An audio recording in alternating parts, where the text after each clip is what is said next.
जय Hind and hello guys, स्वागत है आपका आपके अपने YouTube चैनल ज्ञानदे होस्ट में। और इस वीडियो में मैं आपको बताने वाला हूं DSSB TGT teacher online form 2025 के बारे में, जहां पर आपको लास्ट डेट अपडेट के साथ फॉर्म कैसे फिल करना है इसके बारे में संपूर्ण जानकारी दी जाएगी।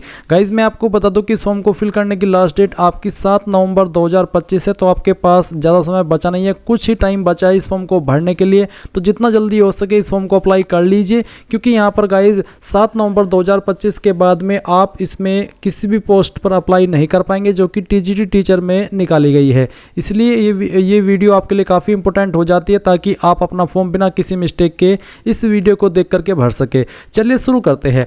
अगर आपने अभी तक वीडियो को लाइक शेयर नहीं किया हो तो कर दे और चैनल को सब्सक्राइब करके बेल आइकन ऑन कर लेना। इसके बाद जो लिंक मैंने आपको इस वीडियो के डिस्क्रिप्शन में दिया है आप ओपन करिए। ओपन करने के बाद आपको जानने को मिलेगा टोटल टीजीटी टीचर पर 5346 पोस्ट निकाली हुई है।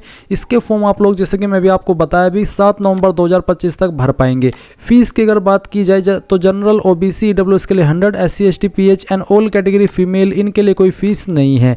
फिर आप यहां पर ये भी जान लीजिए कि इसमें ऑल इंडिया से कैंडिडेट अप्लाई कर सकते हैं।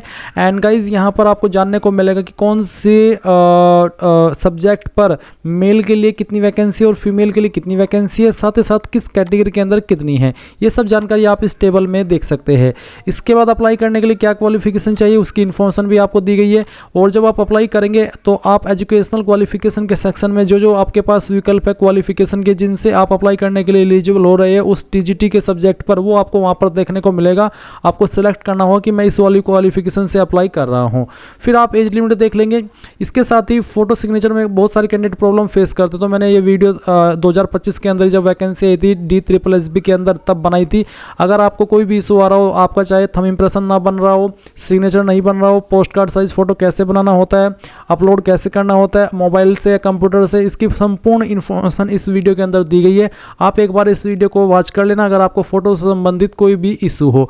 अब आपने पूरी इन्फॉर्मेशन जान ली है तो आपको अभी एक ये अंतिम मौका यहाँ पर है। अगर आप अभी तक फॉर्म नहीं भरे हैं और आप भरना चाहते तो इंपॉर्टेंट लिंक के सेक्शन में आएंगे और अप्लाई ऑनलाइन लिंक ओपन करेंगे। अब गाइज आपके सामने ये वेबसाइट आ जाएगी, जैसे कि आप वीडियो में देख सकते हैं। इसी वेबसाइट के माध्यम से आपको आपका ये फॉर्म फिल करना है। मैं आपको बता दूं कि अगर आपने इस वेबसाइट का इस्तेमाल करके इस साल के अंदर या फिर पिछले 3-4 साल के अंदर जब से ये पोर्टल लॉन्च हुआ है कोई भी फॉर्म भरा है तो आपका अकाउंट बना हुआ है, आपका रजिस्ट्रेशन हो रखा है। आप नया रजिस्ट्रेशन नहीं करेंगे, आप पुराने रजिस्ट्रेशन में ही लॉगिन होंगे। कैसे होंगे? आपको क्लिक टू साइन इन इसके ऊपर क्लिक करना होगा। इसके बाद में आप यहां पर इस तरह का इंटरफेस देखेंगे। आपको क्या करना है, आपको यहां पर आपकी डेट ऑफ बर्थ डालनी है जो कि आपने रजिस्ट्रेशन करते समय 10th के सर्टिफिकेट के अकॉर्डिंग भरी थी। फिर आपका 10th का रोल नंबर, उसके बाद में 10th का पासिंग ईयर और फिर यहां पर पासवर्ड डालेंगे, वो पासवर्ड जो कि आपने उस वक्त बनाया था। और ये विजुअल कोड डाल करके साइन इन हो जाएंगे। बट गाइज अगर आप वो पासवर्ड भूल चुके हैं क्योंकि आप पहले से रजिस्टर्ड है तो आप क्या करेंगे, आप यहाँ पर फॉरगेट पासवर्ड इसके ऊपर क्लिक करेंगे। फिर आप यहाँ पर देखेंगे कि कुछ इन्फॉर्मेशन आपसे मांगी है। बेसिकली बहुत ही सिंपल सी इन्फॉर्मेशन है। आप पहले आपके डेट ऑफ बर्थ यहाँ पर डाल देंगे इन 3 बॉक्स के अंदर, और उसके बाद में 10th का रोल नंबर और फिर आपका 10th का पासिंग ईयर। फिर get OTP on your registered mobile number email to reset password इसके ऊपर क्लिक करेंगे। देन आपके नंबर और ईमेल दोनों के ऊपर OTP सेंड किया जाएगा। कोई भी एक OTP जैसे आप यहाँ पर डाल देंगे तो आपको यहाँ पर एक न्यू पासवर्ड बनाने का विकल्प मिलेगा। आप अपना एक न्यू पासवर्ड बना लेंगे जिसका इस्तेमाल करके फिर आप यहाँ पर लॉगिन हो जाएंगे। और गाइज अगर आप बिल्कुल फ्रेशर है, आपने इस वेबसाइट का इस्तेमाल करके कभी कोई फॉर्म नहीं भरा है, पहली बार इस वेबसाइट का इस्तेमाल करके फॉर्म भरने वाले हैं, तो आप यहाँ पर आएंगे और आपको आपका न्यू रजिस्ट्रेशन करना है। तो इसके लिए आपको यहाँ पर इसमें click here for new registration इसके ऊपर क्लिक करना है। अब गाइज आपके सामने यहाँ पर इस तरह का इंटरफेस आएगा, जहाँ पर सबसे पहले आपको आपका नाम एंटर करना है। और ये जो नाम आप यहाँ पर एंटर कर रहे हैं ये आपको 10th के सर्टिफिकेट के अकॉर्डिंग एंटर करना है। फिर आपको आपके नाम को दोबारा डाल करके वेरीफाई करना है। इसके बाद में जो भी आपकी DOB है वो आपको 10th के सर्टिफिकेट के अकॉर्डिंग यहाँ पर सिलेक्ट करनी होगी। पहले आपको आपका ईयर, फिर इसके बाद में आपका मंथ और उसके बाद में डे, एंड देन आपको इसको दोबारा सिलेक्ट करके यहाँ पर वेरीफाई करना है। फिर आप यहाँ पर 10th का रोल नंबर डालेंगे, 10th के रोल नंबर को दोबारा डाल करके वेरीफाई कर देंगे। 10th आपने किस साल के अंदर पास कर ली थी वो साल सिलेक्ट करेंगे, उसको दोबारा सिलेक्ट करके आप यहाँ पर वेरीफाई कर देंगे। फिर आपको आपका जेंडर सेलेक्ट सेलेक्ट करना है। उसके बाद में जेंडर को दोबारा सेलेक्ट करके वेरीफाई करना है। नेशनलिटी आपकी यहाँ पर इंडियन रहेगी। इसके बाद आप यहाँ पर आपका फादर नेम एंटर करेंगे, फादर नेम को दोबारा डाल करके वेरीफाई करेंगे। मदर नेम डालेंगे, मदर नेम को दोबारा डाल करके वेरीफाई करेंगे। स्पाउस नेम के अंदर अगर आपकी शादी हो चुकी है तो आप आपके पति या फिर पत्नी का नाम डालेंगे और उसको दोबारा डाल करके वेरीफाई कर देंगे। फिर आप यहाँ पर मोबाइल नंबर डालेंगे, 10 डिजिट का, कोई 0 या फिर 91 लगाने की आपको जरूरत नहीं है। सिंपल 10 डिजिट का नंबर डालिए, उसको दोबारा डाल करके वेरीफाई कीजिए। अपनी ईमेल डालिए, ईमेल आईडी को दोबारा डाल करके वेरीफाई कीजिए और उसके बाद गेट ओटीपी पर क्लिक कीजिए। देन आपकी ईमेल और नंबर दोनों पर ओटीपी जाएंगे। आपको यहाँ पर पहले मोबाइल वाला फिर ईमेल वाला ओटीपी डाल करके वेरीफाई कर देना है। उसके बाद आइडेंटिटी प्रूफ डिटेल में कुछ और जानकारी आपको देनी है, जैसे कि यहाँ पर पूछा है do you want to give Aadhaar as an ID proof. अगर आप आधार आईडी प्रूफ के रूप में देना चाहते तो आप यस करके आपका आधार नंबर डालिए, उसको दोबारा डाल करके वेरीफाई कीजिए। जो नाम आपका आधार कार्ड के अंदर है वही नाम आप यहाँ पर लिखिए, उसको दोबारा डाल करके वेरीफाई कीजिए। उसके बाद में गाइज आप यहाँ पर एक पासवर्ड बनाएंगे। पासवर्ड आपको कैसा बनाना है वो आप यहाँ पर देख लीजिए। आपको यहाँ पर पासवर्ड में कम से कम एक स्मॉल लेटर, एक कैपिटल लेटर और फिर इसके अलावा आपको स्पेशल कैरेक्टर का इस्तेमाल करना है और साथ ही आपको डिजिट का इस्तेमाल करना है। तो कुछ इस तरह का पासवर्ड आप बना लेंगे, उसको दोबारा डाल करके वेरीफाई करेंगे, यहाँ पर टिक करेंगे और फिर उसके बाद में टिक करके आप यहाँ पर जो भी जानकारी भरी है पहले तो प्रीव्यू के ऊपर क्लिक करके उसको वेरीफाई कर ले। जब आपको लगे कि यहाँ सभी जानकारी सही है तो फिर आप यहाँ पर आई हैव इसके ऊपर टिक करके सबमिट पर जैसे क्लिक करेंगे तो आपका रजिस्ट्रेशन हो जाएगा। और रजिस्ट्रेशन होने के बाद में गाइज आपको आपकी पूरी जानकारी आपके डिस्प्ले पर देखने को मिलेगी। इसके बाद गाइज आप अगेन होम पेज पर आ जाएंगे, इसी वाले पर जो कि आप वीडियो में देख सकते हैं। और अब आपको यहाँ पर क्योंकि आपने अभी इसमें रजिस्ट्रेशन किया है तो आपको इसमें साइन इन होना है, तो आप क्लिक टू साइन इन इसके ऊपर क्लिक करेंगे। एंड देन यहाँ पर जो आपका डेट ऑफ बर्थ अभी आपने रजिस्ट्रेशन करते समय भरा था तो वो डेट ऑफ बर्थ आप यहाँ पर सेलेक्ट कर लेंगे, पहले डे फिर आपका मंथ और जो भी ईयर है वो भी आप यहाँ पर डाल देंगे। 10th का रोल नंबर यहाँ पर डालेंगे, 10th का पासिंग ईयर आप सेलेक्ट कर लेंगे और जो पासवर्ड अभी आपने रजिस्ट्रेशन करते समय बनाया वो पासवर्ड आप यहाँ पर डालेंगे। ये विजुअल कोड फिल करेंगे और फिर आपको साइन इन इसके ऊपर क्लिक करना है। अब गाइज आप यहाँ पर अप्लाई फॉर न्यू एप्लीकेशन इसके ऊपर क्लिक करेंगे और आपके सामने यहाँ पर वो सभी पोस्ट आ जाएगी जो कि यहाँ पर टीजीटी टीचर के लिए निकाली गई है। क्योंकि अलग अलग सब्जेक्ट है तो अलग अलग सब्जेक्ट पर अप्लाई करने के लिए अलग अलग लिंक है। और अगर आपका सवाल है कि क्या मैं मल्टीपल पोस्ट पर अप्लाई कर सकता हूँ तो आप कर सकते हैं, अगर आप एक से ज़्यादा सब्जेक्ट पर अप्लाई करने के लिए एलिजिबल है। सभी पर अप्लाई करने का तरीका सेम रहेगा, यानी कि जैसे कि आपने एक बार अप्लाई कर लिया, जो प्रोसेस मैं आपको बताऊंगा उसको फॉलो करते हुए अगेन आप यहाँ पर अप्लाई फॉर न्यू एप्लीकेशन पर आएंगे। और अगर आप किसी दूसरे सब्जेक्ट पर भी अप्लाई करने के लिए एलिजिबल है तो सेम वे में आप अप्लाई नाउ के ऊपर क्लिक करके अप्लाई करेंगे। तो चलिए मैं आपको बताता हूँ कि कैसे आपको अप्लाई करना है। गाइज मैं आपको यहाँ पर एक चीज़ और क्लियर कर दूँ कि इसमें जो आपकी वैकेंसी है जैसे कि टीजीटी मैथमेटिक्स मेल और टीजीटी मैथमेटिक्स फीमेल, तो आपको मेल पर ही क्लिक करना है। अगर आपको मान लीजिए मैथमेटिक्स पर अप्लाई करना है, ऐसा नहीं है कि आपको मैथमेटिक्स पर अप्लाई करना है और आपने गलती से जो मैथमेटिक्स फीमेल की वैकेंसी है उसको क्लिक कर दिया तो ये इस तरह से गलती हो जाएगी। ये गलती आपको नहीं करनी है। तो अभी मैंने यहाँ पर अप्लाई नाउ के ऊपर क्लिक कर दिया है। अब आपके सामने यहाँ पर कुछ इस तरह का इंटरफेस आ जाएगा। आपको यहाँ पर प्रेजेंट एड्रेस के अंदर जो भी आपका प्रेजेंट एड्रेस है कंप्लीट एड्रेस फिल कर देना है और फिर जो आपका पिन कोड बच जाता है वो पिन कोड आपको यहाँ पर पिन कोड के सेक्शन में भर देना है। फिर एक लाइन है if same check permanent address, यानी कि अगर आपका प्रेजेंट एड्रेस और परमानेंट एड्रेस सेम है तो जो आप यहाँ पर बॉक्स देख पा रहे हैं आप इसके ऊपर टिक कर देना। फिर आपको जो एड्रेस आपने प्रेजेंट एड्रेस में भरा है वो परमानेंट एड्रेस में भरने की आवश्यकता नहीं पड़ेगी, ऑटोमेटिकली अपने आप इस तरफ आ जाएगा। बट अगर आपका प्रेजेंट एड्रेस अलग है और परमानेंट एड्रेस अलग है तो आप अनटिक रहने दें और अपना परमानेंट एड्रेस अलग से भर दे। फिर आती है कैटेगरी, तो आप यहाँ पर सिलेक्ट के ऊपर क्लिक करेंगे और अगर आप जनरल है तो आपको यूआर यानी कि अनरिजर्व्ड सेलेक्ट करना है। अगर आप ओबीसी है तो आपको ओबीसी सेलेक्ट करना है। मैं सभी कैटेगरी पर क्या अतिरिक्त ऑप्शन आएंगे वो सिलेक्ट करके आपको दिखाता हूँ। मान लीजिए आप ओबीसी है तो मैं यहाँ पर ओबीसी सिलेक्ट कर लेता हूँ। ओबीसी सिलेक्ट करने के बाद में आपके सामने दो ऑप्शन आएंगे, OBC Delhi, OBC outside Delhi will be treated as UR, यानी कि अगर आप ओबीसी दिल्ली है तो जो रिजर्वेशन के फायदे है वो आपको मिलेंगे और अगर आप ओबीसी आउटसाइड दिल्ली है तो आपको यहाँ पर बेसिकली जो यूआर को फायदे होते हैं जो भी जिस तरह के फायदे हैं वो आपको मिलेंगे, आपको कोई रिजर्वेशन का फायदा नहीं मिलेगा। बट हाँ आप यहाँ पर सिलेक्ट कर सकते हैं कि आप ओबीसी दिल्ली है या फिर ओबीसी आउटसाइड दिल्ली है। आपको बोल दिया will be treated as UR यानी कि अनरिजर्व्ड यानी कि जनरल, तो जो भी है वो आप सिलेक्ट कर लेना। अगर आप ओबीसी के अलावा एससी एसटी है तो आप वो सिलेक्ट करेंगे। जैसे कि मैंने अभी यहाँ पर एसटी सिलेक्ट किया तो यहाँ पर इस तरह के ऑप्शन है, ये आपके सामने ओबीसी पर भी आएंगे जिसमें कि आपको आपका सर्टिफिकेट नंबर देना है। ये जो सर्टिफिकेट नंबर है आपका ये आपको सेंट्रल का देना होगा क्योंकि ये जो भर्ती वो सेंट्रल गवर्नमेंट के अंदर आती है। और अगर आप कोई भी आपकी कैटेगरी है, आपको जो भी सर्टिफिकेट देना है वो सेंट्रल का ही देना है। इसके बाद में आप देखेंगे इशू डेट, ये जो आपकी इशू डेट है ये आपको आपके सर्टिफिकेट के ऊपर देखने को मिल जाएगी। उसके बाद सर्टिफिकेट आपका कहाँ से हुआ है वो आपको यहाँ पर जो स्टेट है आपकी वो सिलेक्ट कर लेनी है। फिर आएगा सर्टिफिकेट इश्यूइंग अथॉरिटी, कौन सी अथॉरिटी ने आपका सर्टिफिकेट जारी किया है। आपको आपका जो सर्टिफिकेट है वो चेक करना है और उसको देखना है कि वो कौन से पोस्ट के अधिकारी ने जारी किया है। ये सर्टिफिकेट जनरली तहसीलदार, नायब तहसीलदार, एसडीएम, डीएम, मजिस्ट्रेट, इन पोस्ट के अधिकारी द्वारा जारी होता है। आपको सर्टिफिकेट देखना है और उसको पढ़ना है, वहाँ पर आपको समझ में आ जाएगा कि कहाँ पर पोस्ट का नाम लिखा है। बेसिकली जहाँ पर मोहर लगी हुई होती है, जहाँ पर स्कैनर होता है, वहीं पर आपको देखने को मिल जाता है कि कौन से पोस्ट के अधिकारी ने उसको जारी किया है। फिर आप देखेंगे सब कैटेगरी, जैसे कि contractual employ of same department, ex serviceman, guest और कॉन्ट्रैक्ट टीचर, डिफरेंटली एबल। तो अगर आपकी इनमें से कोई सब कैटेगरी है तो टिक कर दे, नहीं तो उसको ऐसे ही रहने दे। फिर डिबरेट बाय बोर्ड और एनी अदर एजेंसी, कि आप किसी बोर्ड के द्वारा या फिर किसी एजेंसी के द्वारा ब्लैकलिस्ट किए गए हो, डिबरेट किए गए हो, अगर हाँ तो यस, नहीं तो आप नो करेंगे।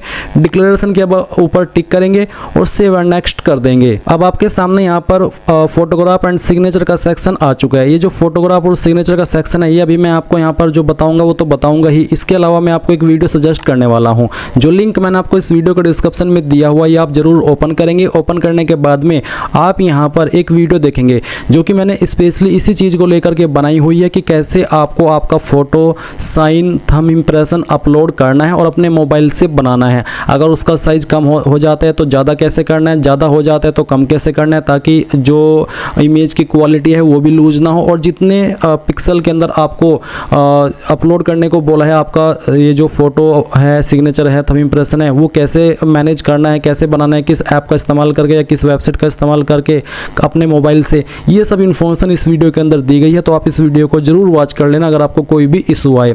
अब आप यहाँ पर आएंगे और देखेंगे कि पोस्ट कार्ड साइज का फोटो 5x7 इंच, मैंने अभी जो वीडियो सजेस्ट की है उसमें मैंने बता दिया कि इसका पिक्सल कितना होता है, वो यहाँ पर भी बताया और कैसे आपको बनाना है। तो सिंपली आप चूज फाइल के ऊपर क्लिक करेंगे और जहाँ पर भी आपकी इमेज है पोस्ट कार्ड साइज की वो सिलेक्ट करेंगे और ओपन कर देंगे। इसके बाद अपलोड के ऊपर क्लिक करेंगे, आपका फोटो इस तरह से आ जाएगा, कोई भी इशू नहीं आया है। फिर आप यहाँ पर आपका सिग्नेचर अपलोड करेंगे, तो जहाँ पर भी सिग्नेचर की फाइल है वो सिलेक्ट करेंगे, ओपन करेंगे, अपलोड के ऊपर क्लिक करेंगे और आपका सिग्नेचर आ जाएगा। फिर यहाँ पर आपको लेफ्ट थंब इम्प्रेशन यानी कि बाएं अंगूठे का निशान अपलोड करना है, तो जहाँ पर भी सिग्नेचर की फाइल है वो आपको यहाँ पर सिलेक्ट कर लेनी है। जितने पिक्सल के अंदर आपको बोला है उतने पिक्सल के अंदर ही रह करके आपको ये चीज़ अपलोड करनी होगी। तो चलिए मैं यहाँ पर इसको अपलोड कर देता हूँ। मैंने ये फाइल सेलेक्ट की, ओपन की, ओपन करने के बाद अपलोड के ऊपर क्लिक करेंगे, आपकी फाइल यहाँ पर इस तरह से आ जाएगी। फिर आप राइट थंब इम्प्रेशन अपलोड करेंगे, सेम वे में फाइल सेलेक्ट करेंगे और अपलोड के ऊपर क्लिक करके इसको अपलोड कर देंगे।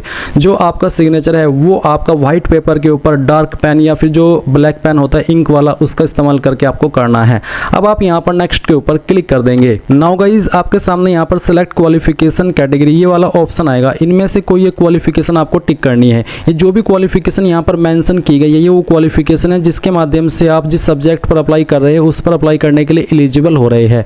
तो आपको यहाँ पर सिंपली बताना है कि मेरे पास इनमें से कौन सी है, जैसे कि ये bachelor degree in concern subject with at least 50% marks और साथ ही 2 ईयर का कोर्स। इसके अलावा आपके पास दूसरा विकल्प है यहाँ पर master degree in integrated. Basically यहाँ पर आप जब इनको अच्छे से चेक करेंगे तो आपको समझ में आ जाएगा कि मेरे पास ये चीज़ है या फिर नहीं है। तो आपके पास जो भी है इनमें से वो आप टिक कर देना और टिक करने के बाद में आप यहाँ पर नीचे की तरफ देखेंगे कि मैंने क्या सिलेक्ट किया है। I have checked my eligibility for the post as per detailed advertisement given by the board on it website, यानी कि मैंने अच्छे से चेक कर लिया है अपनी एलिजिबिलिटी को। अब आपके सामने क्वालिफिकेशन की डिटेल ऐड करने के भी ऑप्शन नीचे आ चुके हैं। तो सबसे पहले आप यहाँ पर जो आपकी ग्रेजुएशन है वो सिलेक्ट कर लेंगे। ग्रेजुएशन सिलेक्ट करने के बाद में आप यहाँ पर देखेंगे ए बैचलर डिग्री, ये वाला आपने सेलेक्ट कर लिया। फिर आप यहाँ पर इस तरफ देखेंगे परसेंटेज अप टू 2 डेसिमल, यानी कि पॉइंट के साथ में जो आपकी परसेंटेज है वो आपको यहाँ पर मेंशन करनी है। अगर आपके नंबर CGPA के अंदर है तो आप उनको परसेंटेज के अंदर कन्वर्ट करके यहाँ पर फिल करेंगे। फिर आप आपकी स्टेट बताएंगे जहाँ से आपने इस क्वालिफिकेशन को किया है। फिर आपको आपकी बोर्ड यूनिवर्सिटी बतानी है। अगर आपकी यूनिवर्सिटी यहाँ पर है तो अच्छी बात है, नहीं है तो आप अदर का ऑप्शन सेलेक्ट करेंगे और खुद से अपनी यूनिवर्सिटी का नाम भर देंगे। बट अगर यहीं पर है तो आप यहाँ से सिलेक्ट कर लेंगे। फिर उसके बाद आप देखेंगे यहाँ पर पासिंग मंथ ईयर, किस महीने और किस साल के अंदर आपने पास की थी वो आपको यहाँ पर सेलेक्ट कर लेना है। इस तरह से, जैसे कि मैं आपको यहाँ पर सेलेक्ट करके दिखा रहा हूँ। और उसके बाद में आप इंसर्ट के ऊपर क्लिक करेंगे तो ये जानकारी आपकी ऐड हो जाएगी। अब आप अगेन ऐड के ऊपर क्लिक करेंगे। उसके बाद में आप यहाँ पर देखेंगे इसमें ग्रेजुएशन फर्स्ट। अब मैं ग्रेजुएशन फर्स्ट में जो जानकारी भरनी है, अब तो मैं पहले तो मैं बैचलर डिग्री की इन्फॉर्मेशन दे चुका हूँ। अब क्योंकि मैंने सेलेक्ट किया है इसमें बैचलर डिग्री और साथ ही इसमें बोला है कि यहाँ पर एटलीस्ट प्लस बीएड, ये जो ग्रेजुएशन फर्स्ट है इसमें आपको यहाँ पर बीएड की इन्फॉर्मेशन या फिर जो आपके पास ग्रेजुएशन के अलावा सेकंड क्वालिफिकेशन मांगी है वो आपको ग्रेजुएशन फर्स्ट के सेक्शन में देनी है। तो मैंने ग्रेजुएशन फर्स्ट सेलेक्ट किया। अब मेरे सामने यहाँ पर बीएड और 3 ईयर इंटीग्रेटेड बीएड एमएड यानी कि इनमें से कोई भी आपके पास है तो आप इसको सेलेक्ट कर लेना विकल्प को, और फिर आप यहाँ पर जो आपकी परसेंटेज है वो एंटर कर देंगे इस तरह से, जैसे कि मैं यहाँ पर आपको दिखा रहा हूँ। फिर आप आपकी स्टेट सेलेक्ट करेंगे जहाँ से आपने की है। स्टेट सेलेक्ट करने के बाद में आपको यहाँ पर आपकी यूनिवर्सिटी सेलेक्ट कर लेनी है कि कहाँ से आपने किया है। जैसे कि मैंने अभी आपको बताया था, अगर आपकी यूनिवर्सिटी का नाम यहाँ पर नहीं आ रहा है तो अदर का ऑप्शन सेलेक्ट करके खुद से अपनी यूनिवर्सिटी का नाम भर देना है। कब आपने इसको पास कर लिया था वो आप यहाँ पर इस तरह से सिलेक्ट करेंगे जैसे कि यहाँ पर आपको बताया जा रहा है। ये सिलेक्ट करने के बाद आप इंसर्ट के ऊपर क्लिक करेंगे तो ये जानकारी आपकी ऐड हो जाएगी। अब अगेन आप ऐड के ऊपर क्लिक करेंगे। फिर आपको यहाँ पर इसमें सीटेट सेलेक्ट कर लेना है। ये सिलेक्ट करने के बाद में आप यहाँ पर आएंगे और आपको जो आपकी ये जो ऑप्शन आ रहा है डिसिप्लिन का, इसको सेलेक्ट कर लेना है।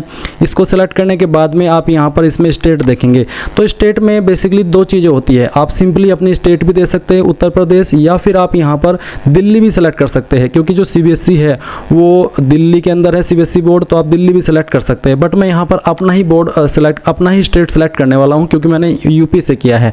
और इसमें यहाँ पर जब आप ये सेलेक्ट करते हैं तो आपके बोर्ड का नाम नहीं आता है। तो सिंपली क्या करना है, कुछ ज़्यादा इसमें टेंशन लेने की चीज़ है नहीं है। सिंपली आप अदर्स का ऑप्शन सेलेक्ट कर लेना और उसके बाद में यहाँ पर क्योंकि जो सीटेट है वो सीबीएसई के द्वारा किया जाता है तो आप यहाँ पर सीबीएसई लिख देना, चाहे तो सीबीएसई की फुल फॉर्म भी लिख सकते हैं। फिर कब आपने इसको पास किया था वो आप यहाँ पर सेलेक्ट करेंगे।